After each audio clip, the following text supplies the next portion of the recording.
Estamos aqui hoje na nossa live semanal e o tema é substituições. Estou fazendo da forma correta? Vamos entrando aí. Olá, Duda. Olá, Valéria. Olá, Liana. Oi, Mari. Boa noite. Boa noite, Afeto Decor.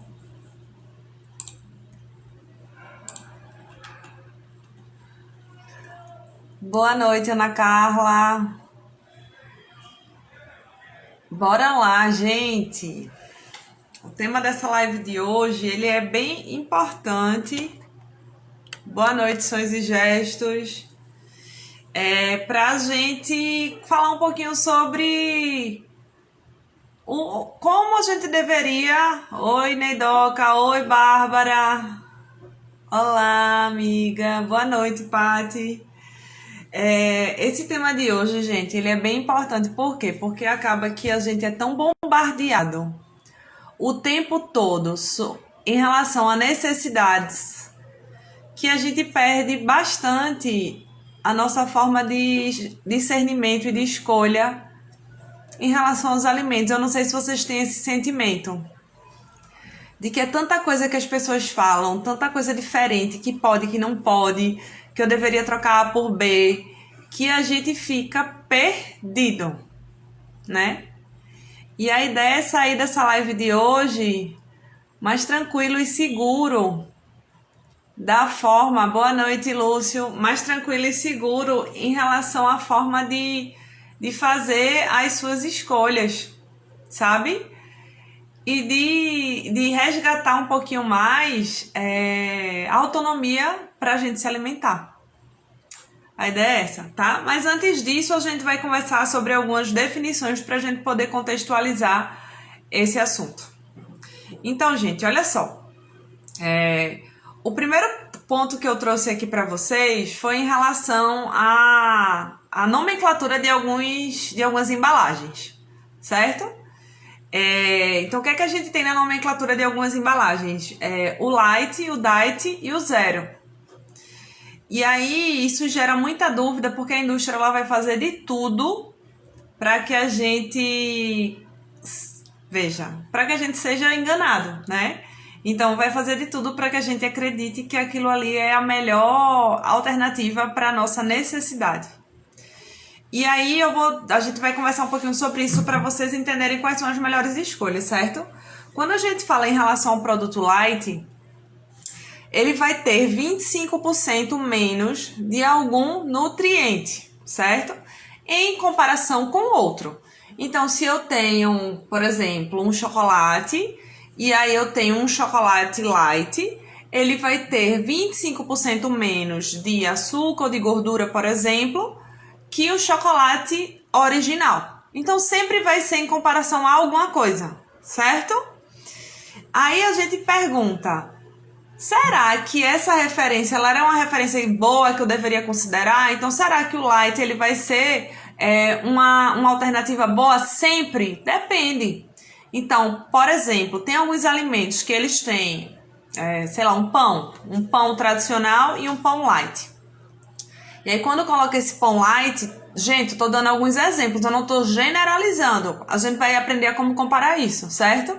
Mas aí, quando coloca no pão original...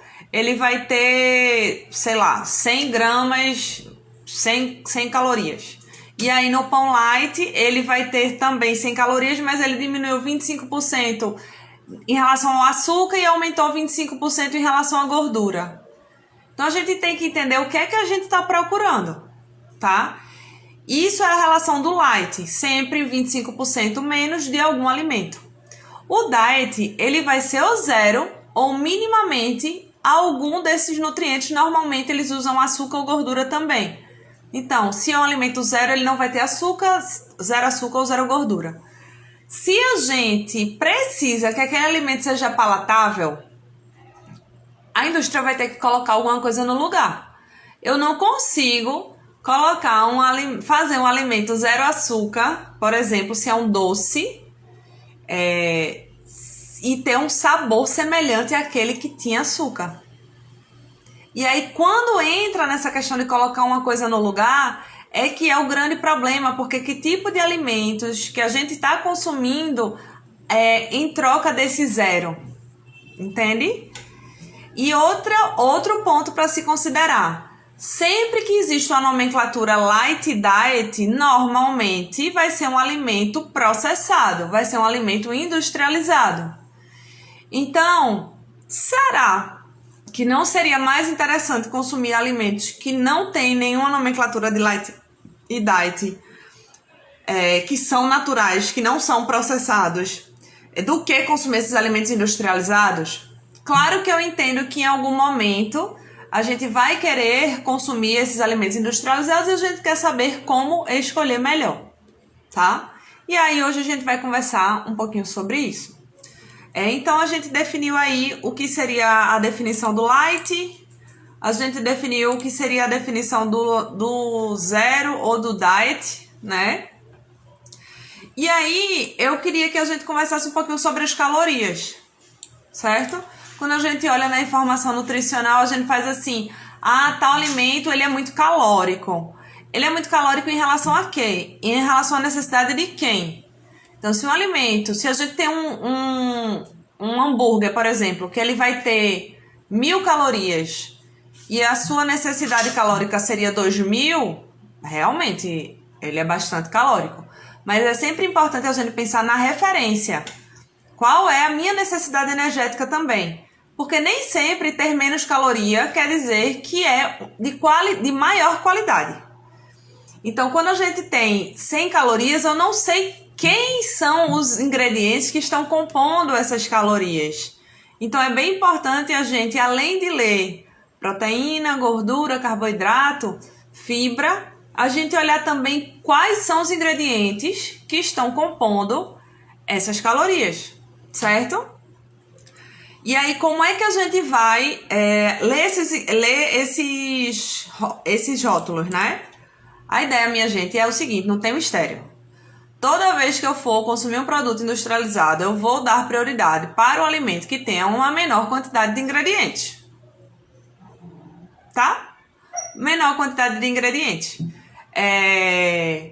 Quanto mais ingredientes, normalmente, mais processado esse alimento é e pode ter mais alterações em relação à composição desse alimento. Então, se eu vou escolher um iogurte, eu vou escolher um iogurte que tenha menos ingredientes. Eu vou escolher, sei lá, um chocolate que tenha menos ingredientes.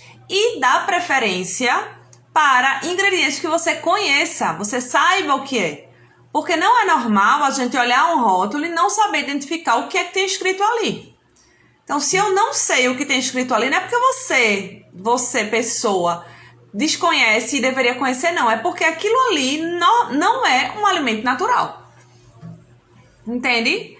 Então, e outra coisa, no ingrediente, na lista de ingredientes, a gente vai ter o primeiro ingrediente vai ser o mais presente naquela composição.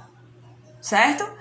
Então, se eu tenho, pronto, mais uma vez, o chocolate. Se eu tenho no chocolate uma lista de ingredientes, o primeiro ingrediente é açúcar, o segundo, gordura de palma e o terceiro, cacau. Tá? Tô dando um exemplo, inventando aqui. E se eu tenho outro chocolate, que o primeiro ingrediente é cacau, e depois eu vou ter, sei lá, açúcar e a gordura, eu vou dar prioridade para o que tem mais, uma quantidade maior, ou seja, o primeiro ingrediente seja o cacau. Entenderam? Então, sempre essa lógica. Se eu tenho... outro exemplo. Se eu tenho algum ingrediente que seja parecido, um nome semelhante ao açúcar, maltodextrina, por exemplo.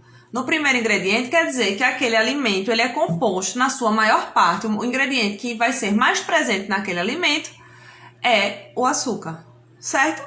Então, vai ser essa forma que a gente vai começar a ler esses rótulos.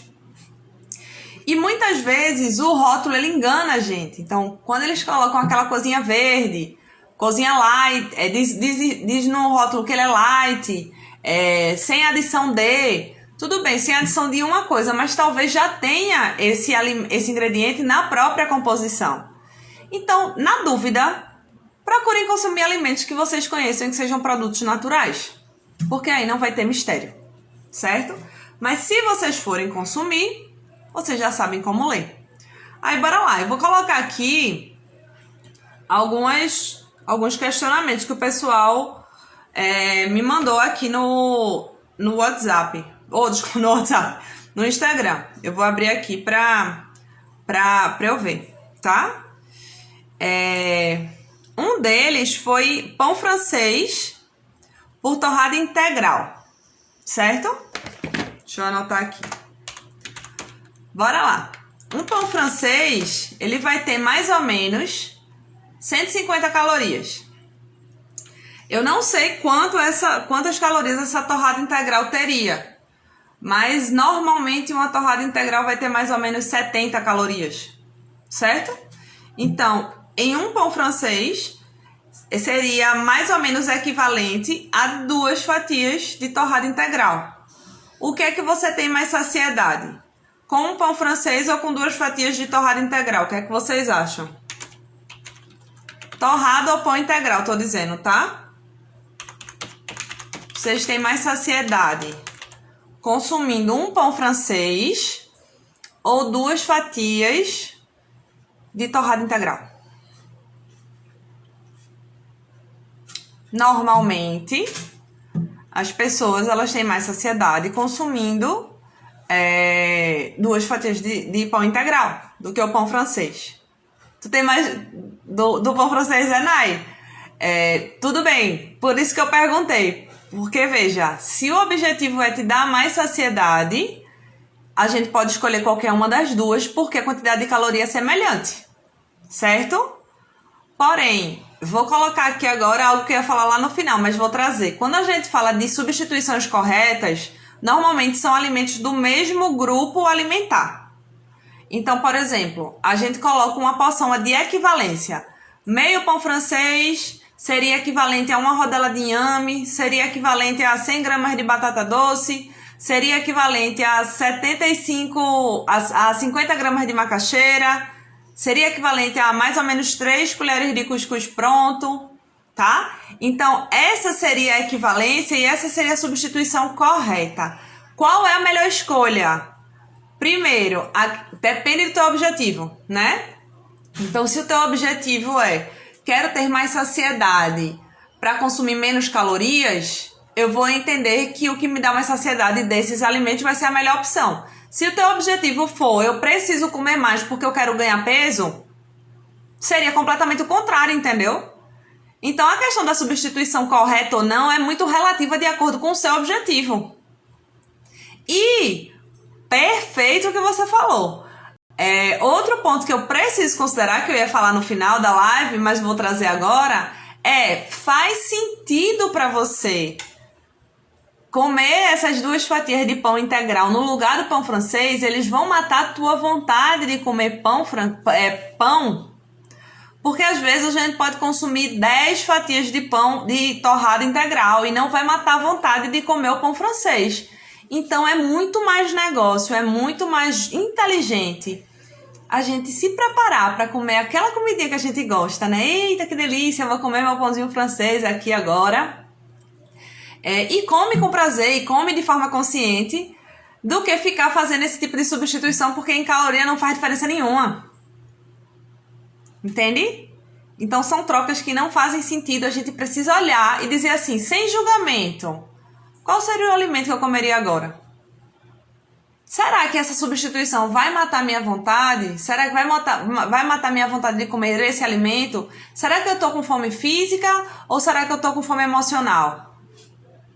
Entende? Que aí a gente vai conversar já já. Mas deixa eu entender se essa questão do pão francês e da torrada. Bora lá, vamos continuar aqui. Outra dúvida foi em relação à farinha de trigo por farinha de arroz. Que aí, no caso, farinha de trigo, farinha de arroz ou farinha de trigo e farinha de amêndoa. Né? Vamos lá. Ou arroz ou amêndoa. Gente, existem hoje muitas pessoas no mundo que elas têm intolerância a glúten. E o consumo de glúten ele vai ser prejudicial à saúde, certo? não necessariamente pontualmente causando diarreia, mas pode causar distensão abdominal, pode causar dor de cabeça, pode causar uma inflamação, pode causar um inchaço, enfim, tem vários sintomas da intolerância a glúten, né? E aí, esse glúten, ele começou a ser demonizado, e as pessoas começaram a acreditar que elas não podiam mais comer pão. Então, veja, se você não tem nenhum tipo de desconforto abdominal, ou desconforto de uma forma geral, se você não tem nenhum sintoma de intolerância, ou de alergia, né, à proteína do trigo, eu não vejo contraindicação em comer farinha de trigo, não. Não vejo. Em relação à quantidade de caloria, não é diferente.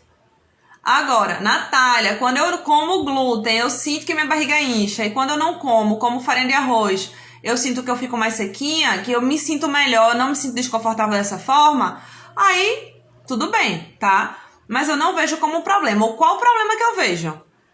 Será que o único alimento que existe dentro daquela categoria do grupo de alimentos que eu falei, inhame, batata doce, macaxeira, cuscuz, tapioca, pão, por que a gente só consome o pão? Esse é o meu questionamento. A gente pode consumir todos os outros alimentos que estão dentro desse grupo alimentar. Então é entender, né, que a gente pode dar uma variada, mas que sim, essa farinha de trigo ela pode ser consumida. Quando a gente pensa em caloria mais uma vez, talvez, normalmente quando a gente usa farinha de amêndoa, a caloria ela vai lá para cima, mais uma maior quantidade de caloria do que a farinha de trigo. Normalmente quando a gente faz um pão com farinha de amêndoa. Por quê? Aí você vai me dizer, Natália, por que as pessoas fazem pão com farinha de amêndoa agora e não fazem mais com farinha de trigo? Porque é o seguinte, quando entrou na moda aí do low carb, o glúten, o trigo, ele vai ter muito mais carboidrato do que a amêndoa. A farinha de trigo tem muito mais carboidrato do que a farinha de amêndoa. Só que a farinha de amêndoa tem muito mais gordura do que a farinha de trigo. E aí, como a ideia era simplesmente baixar os carboidratos, não necessariamente as calorias, mas baixar os carboidratos na low carb, né? Começou a usar aí essas farinhas de castanha, farinha de amêndoa, para fazer esses pães, certo? Mas em caloria vai ser mais e vai ter mais gordura também, tá? Eu gosto da opção de variar com um arroz, uma farinha de arroz, com uma farinha de amêndoa, mas é entender também quais são os outros alimentos que a gente pode utilizar nesse grupo alimentar. Beleza? Joia! Vamos lá. Outra substituição que o pessoal perguntou é em relação ao café da manhã por jejum. Que eu achei incrível, né? Se era uma substituição correta ou não. Gente, é o seguinte. Depende. Eu não vejo contraindicação na realização do jejum.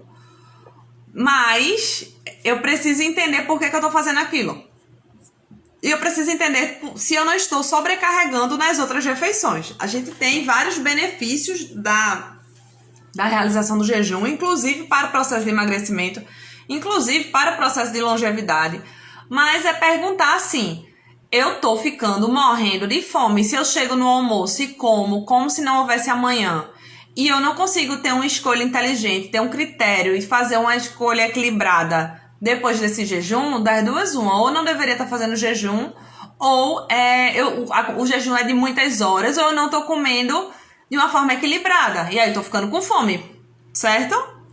Então, mais uma vez, se você quer fazer jejum, pense por que você quer. E aí, se vocês estiverem nessa intenção, eu não sei quem me perguntou isso, mas se vocês estiverem nessa intenção de fazer, coloca aqui qual seria o objetivo, porque a gente pode sim fazer uma dieta hipocalórica sem necessariamente fazer jejum. Não é todo mundo que se adequa bem ao jejum, certo? E aí a gente pode distribuir essas calorias.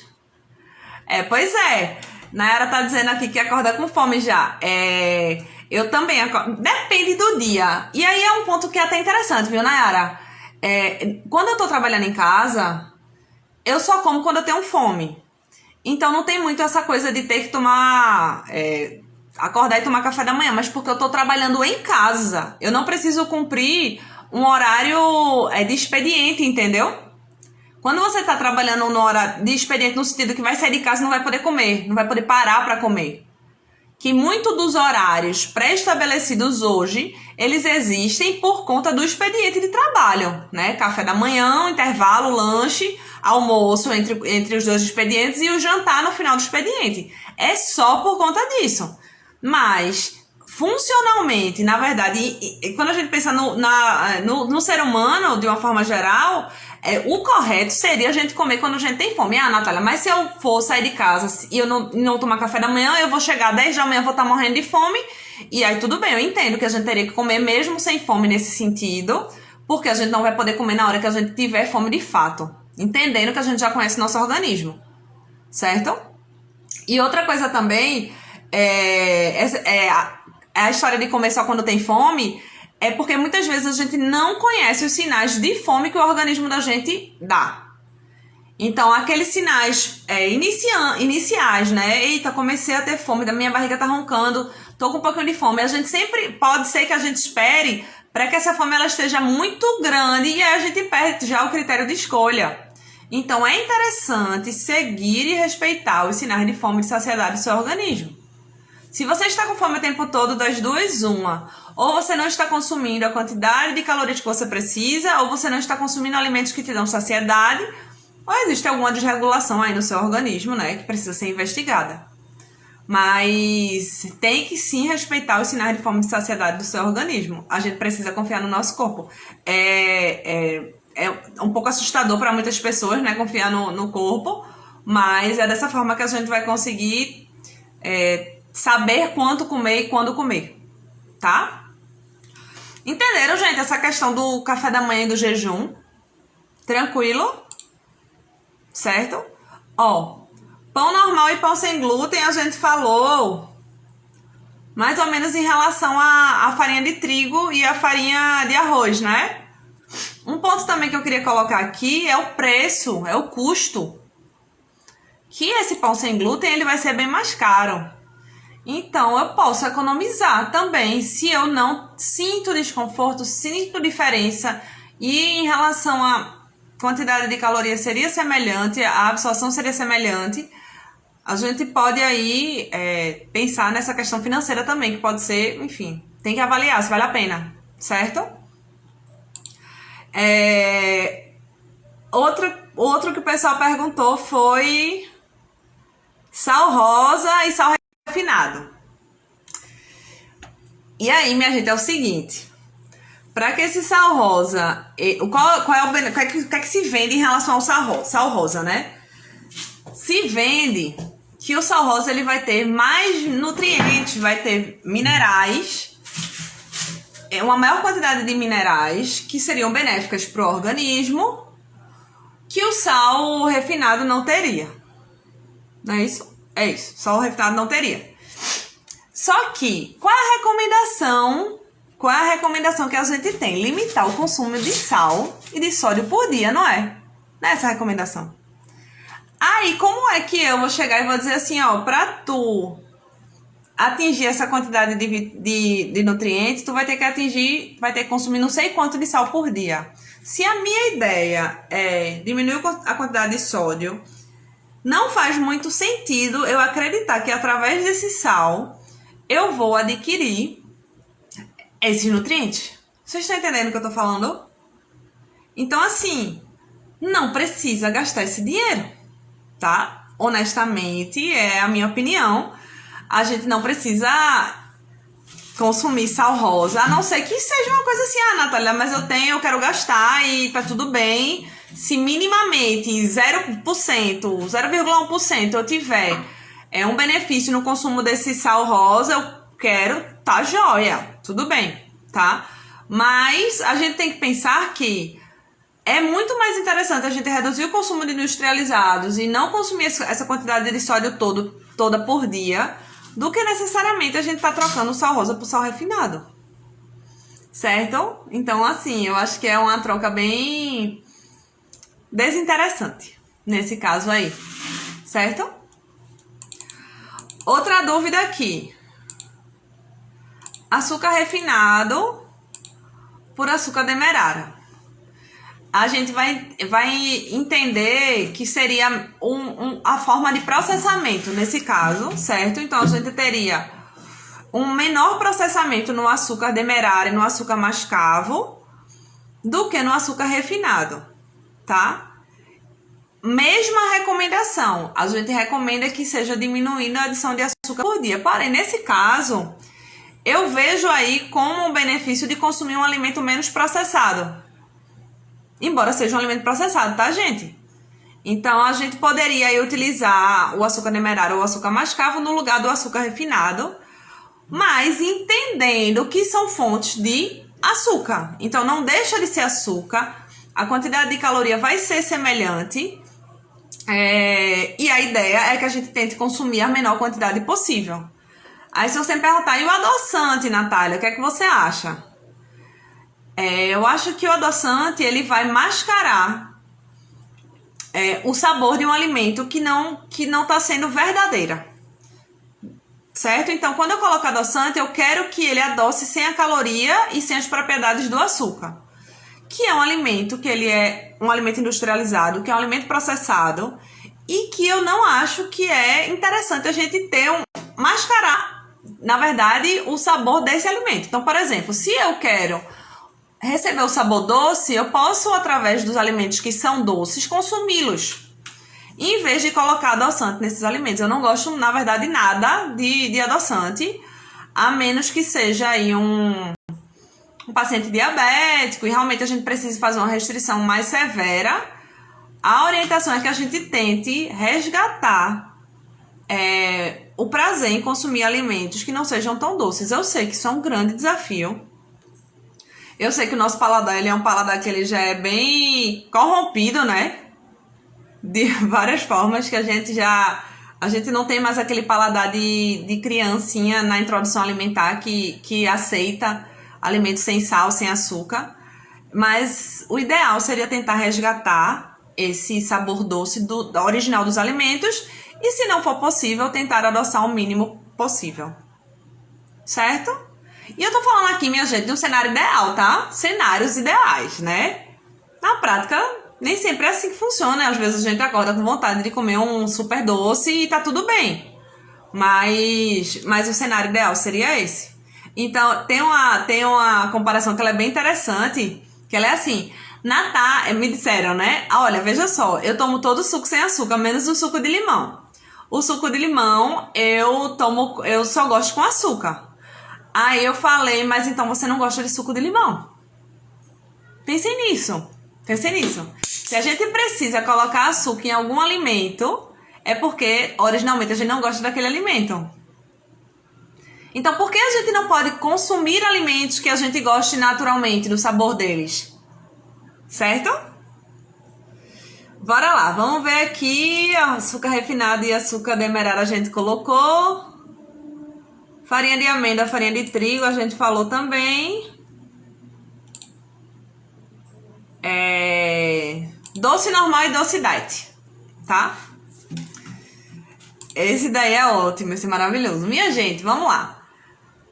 Quando você come um doce, qual é a sua expectativa em relação ao doce? A minha expectativa em relação ao doce é que eu queria comer um docinho depois do almoço.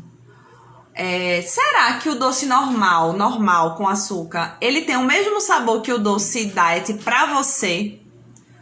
O que é que vocês acham? Quando você come um doce sem açúcar, um doce com adoçante, ou então come um doce tradicional com açúcar, a troca mentalmente, psicologicamente, ela é igual, ela é confortável, ela é satisfatória pra você? Pense nisso. Se essa troca não tem... Pois é, eu não acho. Eu concordo com o Gi. Eu também acho que não é uma troca que ela me dá prazer. E aí eu vou pegar e vou comer 1, 2, 3, 4, 5, 10 docinhos sem açúcar e eu não vou ter matado a minha vontade de doce, porque aquilo ali não é um doce. Né? no caso. Então, primeira pergunta é, será que tá matando minha vontade será que vai matar minha vontade? Se não for, é muito melhor que a gente diga assim, batom garoto, sei lá, chocolate tradicional. Eu acho você uma delícia e eu vou comer você agora, tá? Então, alimento a gente não julga. Alimento não tem alimento bom e alimento ruim. Todos os alimentos eles podem ser consumidos. E eu preciso entender por que eu tô querendo comer aquele alimento. Então, toda vez que a gente julga um alimento, ele vai para um pedestal e a gente começa a girar em torno dele, na órbita daquele alimento. E aí a gente começa a ter um desequilíbrio na nossa relação com aquele alimento. O que acontece? Eu queria emagrecer, mas eu não posso comer chocolate. Aí toda vez que eu vejo um chocolate eu digo, não posso. E aí eu vou ficar querendo comer chocolate o tempo todo, e aí quando eu consumir eu vou comer muito. Por quê? Porque a minha ideia racional é não consumir aquele alimento. E aí eu vou querer comer muito porque amanhã, na minha concepção de poder e não poder, eu não vou poder consumir mais. E aí vira uma bola de neve, porque amanhã eu vou querer consumir esse alimento. E a gente vai se sentir culpa porque comeu. Então o tempo todo vai gerando uma relação desequilibrada com os alimentos. Então a ideia é permitir, por mais esquisito que isso pareça, a permissão incondicional de comer, que a gente fala na alimentação intuitiva, é a melhor forma que a gente vai ter de se relacionar bem com os alimentos. Mas, Nathalie, aí, será que eu vou comer bem? Você vai comer para nutrir seu corpo. Se você quer comer pizza o tempo todo, se a gente te der a opção de comer pizza o tempo todo, um dia provavelmente você vai enjoar de comer. E resgatar aí a ideia de que a gente precisa nutrir o nosso corpo, trazendo bons alimentos para a nossa saúde. E não proibindo alimentos. Porque quanto mais proibido, mais desejado. Isso vai funcionar para várias coisas, além de comida, né? Então, gente, não tem certo e não tem errado com esse questionamento aqui de doce normal ou de doce diet. É só porque a gente precisa saber se o doce diet, no caso sem açúcar, mata a sua vontade de doce, legal. Se não, talvez seja melhor a gente comer um pedacinho do doce tradicional. Certo? O Rap 10 integral e o Rap 10 light. Eu não sei decorar a informação nutricional do Rap 10 integral e do Rap 10 light, tá? Mas que eu lembro, a quantidade de calorias é bem parecida e a quantidade de fibra do integral vai ter mais fibra. E o light vai ter um pouquinho menos calorias e menos fibra. Então, o que isso quer dizer? Se eu tenho menos fibra na composição, quer dizer que ele vai me dar menos saciedade. Então, será que vale a pena eu consumir um alimento que tem menos caloria e menos fibra? É melhor, talvez, que a gente consuma um alimento que tem um pouco mais de caloria e um pouco mais de fibra, que a gente tenha um pouco mais de saciedade, tá? Mas eu não sei decorar aqui qual é a informação nutricional desses dois, certo? Deixa eu ver se tem mais algum aqui. E esse outro é bem legal, que é comida por shake. Minha gente, vamos lá. Não tô falando do shake industrializado não, tá? Porque tem aqueles shakes industrializados, que a gente sabe as marcas, né? Que, assim, não faz bem de fato, tá? Mas, assim, Natália, será que eu poderia tomar uma vitamina no lugar do meu almoço? E aí... Veja só, qual é o objetivo disso? O objetivo é diminuir caloria, por exemplo. Normalmente quem pergunta isso é porque está querendo emagrecer. Será que vai ser sustentável e no longo do dia você vai conseguir não comer mais? Porque não adianta eu substituir o almoço por shake e tá morrendo de fome no jantar e comer 3 vezes mais. A fome da gente, ela é cumulativa. A fome da gente, a gente não engana a fome. Então tem aquela historinha... Eu fico super bem no café da manhã, nem tomo café da manhã porque não tenho fome. Na hora do lanche eu como só tomo só um cafezinho. Na hora do almoço eu como pouco. De tarde eu nem lancho. No jantar é que eu fico morrendo de fome e eu não consigo me controlar à noite. Gente, imagina que é uma continha, que ela não vai fechando. E aí ela vai se acumulando e em algum momento explode. E aí você faz assim, eu não consigo emagrecer, eu tô frustrado porque eu não consigo, eu sempre tô com fome. Por quê? Porque de fato você não tá se alimentando da forma correta. Então a questão do shake tem muito da questão do mastigar, do prazer de comer. Então a gente não come só para se nutrir fisiologicamente. A gente come para ter prazer. A maioria das pessoas, na verdade, né? E a questão da mastigação, ela traz saciedade também. Então, esse processo, né, de sentar na mesa, de olhar para a comida, de ter prazer no que está sendo consumido, e de realmente se alimentar de uma forma consciente, auxilia no processo de saciedade. Então, talvez tomar esse shake não seja a melhor alternativa, independente de qual seja o seu objetivo. Certo?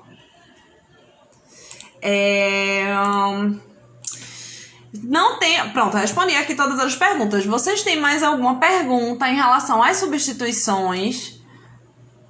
Eu queria trazer aqui para vocês também que a substituição, se está fazendo certo ou se está fazendo errado, ela tem que considerar o que eu falei no começo da live, o que eu estou com vontade de comer, tá?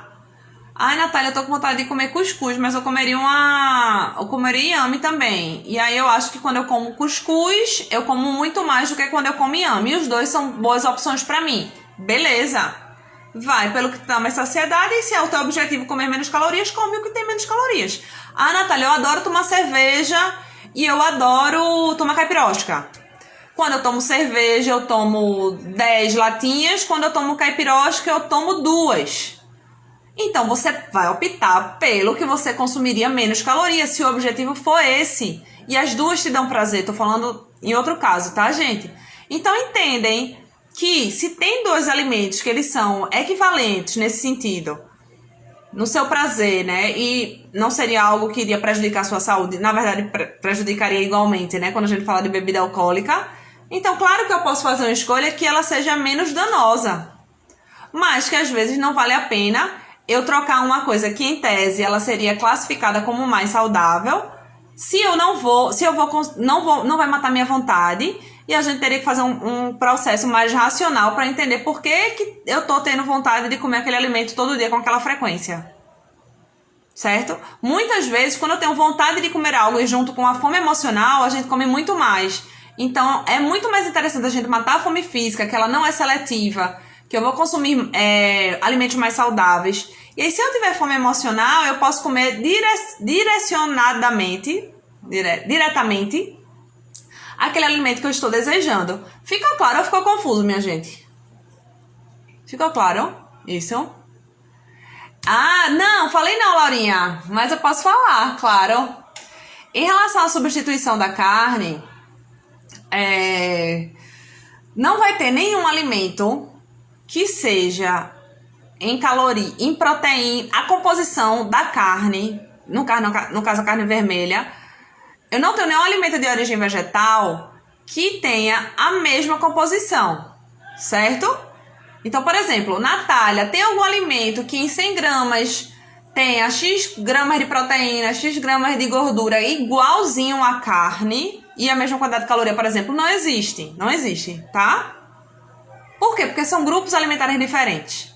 Mas, quando eu penso em tirar a carne e colocar uma proteína vegetal, a gente vai usar essas leguminosas. Feijão, ervilha, lentilha, grão de bico, soja e amendoim, certo? E aí a gente tem uma substituição nutricional, que seria 100 gramas de carne, seria equivalente a aproximadamente 7 colheres de sopa de feijão, certo? A substituição seria mais ou menos essa.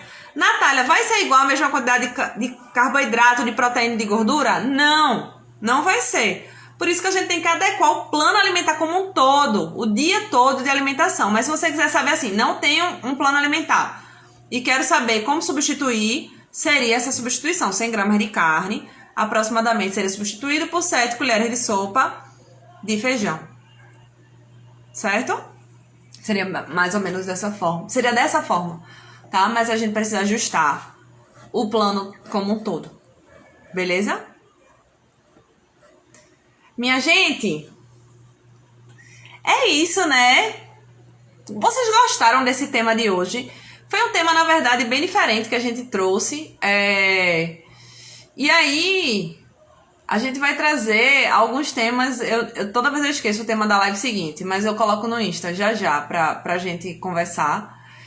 E aí, mais uma vez, todas as quintas-feiras, às 20 horas, nós estaremos aqui trazendo algum tema dentro da área de alimentação, nutrição, saúde, bem-estar. Se vocês tiverem sugestão de algum tema, a gente pode trazer, coloca lá nos comentários pra mim, tá? Me manda por direct, que a gente... Peraí, deixa eu ver aqui. Gi tá me perguntando, Natália, quanto em gramas de carboidrato é o ideal para indivíduos comerem? Gi, vê só. Vamos lá, calcular. Depende do seu objetivo. Depende de quantas calorias você vai consumir. Vamos fazer um cálculo básico aqui. Se a gente determinar... Que massa, Laurinha. A Laurinha tá dizendo que achou ótimo. Gi, me conta aí. Se a gente determinar que você tá querendo fazer uma dieta de emagrecimento, certo? Dieta de emagrecimento. E eu coloco aqui pra tu comer 1.500 calorias. Tô chutando, tá? Não sei, porque eu preciso fazer um recordatório. Enfim, é uma coisa muito pessoal. Mas se a gente colocar 1.500 calorias, a gente teria aí mais ou menos 50% das calorias, mais ou menos isso seria fonte de carboidrato. Então, a gente teria 50% de 1.500, a gente teria 750. Isso em grama de carboidrato, eu pegaria 750 e dividiria por 4, porque cada grama de carboidrato tem 4 calorias, certo? Isso daria mais ou menos 180 gramas de carboidrato por dia. Gente, eu tô falando assim de uma situação hipotética, certo? Quer dizer que eu vou ter que comer 50% de carboidrato por dia? Não, pode ser que você consuma 40% de carboidrato por dia e você fique bem. Tem que considerar atividade física, tá? Mas se você me perguntar assim, uma média que seria equilibrado para você, saudável... Eita, peraí, gente. Uma média que normalmente as pessoas consomem seria mais ou menos, e não quer dizer que não pode ser mais nem menos, mas seria uma média de 150 gramas de carboidrato por dia, tá? Pandinha Freire tá dizendo, parei de comer carne já faz mais de um mês, estão me sentindo muito bem, aprendendo muito com seus vídeos. Menina, obrigada. Que coisa boa, fico muito feliz. Brigadão. Gi tá dizendo aqui, eu sou vegana, faço exercícios e tenho medo de ter diabetes por excesso de carboidrato. Porque a maioria das fontes de proteínas tem muito carboidrato. Tem. Veja, todas as fontes de proteína vegetal, quase todas, são fontes de carboidrato. Eu atendi uma paciente essa semana que ela chegou lá no consultório assim, morrendo de medo, né? Dessa mesma história, assim. Ela tem histórico de diabetes na família e tava morrendo de medo, tá comendo muito carboidrato. E aí, na prática, não tava nem comendo muito carboidrato e nem tava em deficiência de proteína, entendeu? Porque é isso, né? O low carb fez isso com a cabeça da gente achar que a gente não pode comer esses carboidratos e ter medo desse consumo, e na verdade não é. E até para diabético, a gente não faz restrição. A gente não zera carboidrato, a gente faz uma seleção melhor dessas fontes, né? A gente direciona o tipo de carboidrato que vai ser consumido, mas eles não têm exclusão de carboidratos, tá? Tem que ajustar, né? Tem que ajustar direitinho e avaliar. Mas vamos partir do princípio que a gente está consumindo alimentos integrais, alimentos naturais, consumindo as leguminosas, os cereais integrais, as oleaginosas, as sementes e as boas fontes de fibras, normalmente não desequilibra não, certo? Laurinha tá dizendo, eu tenho feito as pazes com comidas que nunca comi. Que massa, Laurinha. Olhe, você tem que ir lá no consultório, viu? Você é maravilhosa. Minha gente, Laurinha, ela trabalha com resgate de animaizinhos de rua. É uma coisa linda. É um projeto maravilhoso. E a gente troca boas ideias em relação a isso, né, Laurinha? Você tem que ir. Vamos embora pra lá. Devemos seguir... Que é isso aqui? Gi tá perguntando, devemos seguir aquela tabela de quantidade de carboidratos atrás dos alimentos. Veja, Gi, nos alimentos naturais... não vai ter tabela, né? Então, assim, não tem como tu saber a quantidade de carboidrato que tem, por exemplo, numa macaxeira, porque não vai ter tabela. Mas se tu estiver consumindo um alimento industrializado, vai seguir a tabela. Certo? E aí, lembra o seguinte, sempre que olhar num alimento, olha as fibras, porque as fibras não são absorvidas. Então, sei lá, se eu tenho 100 gramas de carboidrato, mas eu tenho, 100 não, que não vai ter no alimento normalmente assim não, vai ter 20 gramas de carboidrato e eu tenho 5 gramas de fibra, o que a gente absorve é a diferença disso, vai ser 20 menos 5, 15. Entenderam? Então, a gente tem que reduzir a quantidade de fibra que vai ter nesses alimentos. A Laurinha comendo lentilha e grão de bico. Que massa, Laurinha. Que massa. Gi, muito obrigada pela participação também. A Laurinha tá dizendo que eu sou fera, a melhor adotante. Aqui em casa, minha gente, tem dois, né? De Laurinha. De Laurinha e de Patrícia, né? Tem a Pretinha, que tem 6 anos. E tem Cleo, que chegou ano passado. Então, duas adotadas. De Laurinha e de Patrícia. Minha gente, muito obrigada. Foi um prazer, adoro estar aqui com vocês na quinta-feira. E na próxima semana a gente conversa de novo. Qualquer dúvida, manda mensagem para mim pelo direct e sugestão de temas também. Tá bom? Beijo, boa noite. Tchau, tchau.